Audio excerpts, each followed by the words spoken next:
সার্বিয়ায় খরার প্রভাবে তৃষ্ণায় মারা যাচ্ছে অসংখ্য গবাদি পশু। তাছাড়া অতিরিক্ত তাপমাত্রা ও দাবানলে পুড়ে গেছে বিস্তীর্ণ ভুট্টার জমি। প্রায় ৩ মাস পর আগস্টের শেষে বৃষ্টি হতে পারে বলে পূর্বাভাস দিয়েছে দেশটির আবহাওয়া বিভাগ।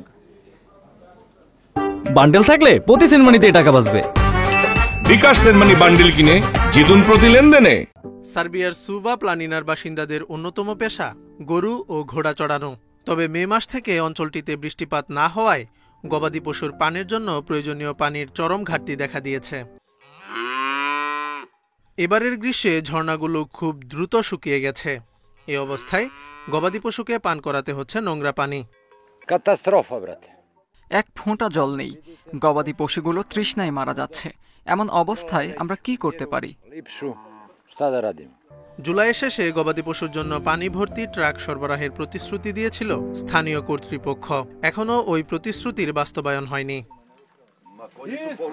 এদিকে অতিরিক্ত তাপমাত্রা এবং বেশ কয়েকটি সক্রিয় দাবানলের প্রভাবে পুড়ে যাচ্ছে বিস্তীর্ণ কৃষিজমি। এতে মাথায় হাত পড়েছে চাষিদের। এই বছর আমরা সব দিক দিয়েই ক্ষতির মুখে।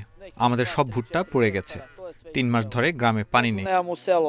আগস্টের শেষে সার্বিয়ায় বৃষ্টির পূর্বাভাস দিয়েছেন আবহাওয়াবিদরা।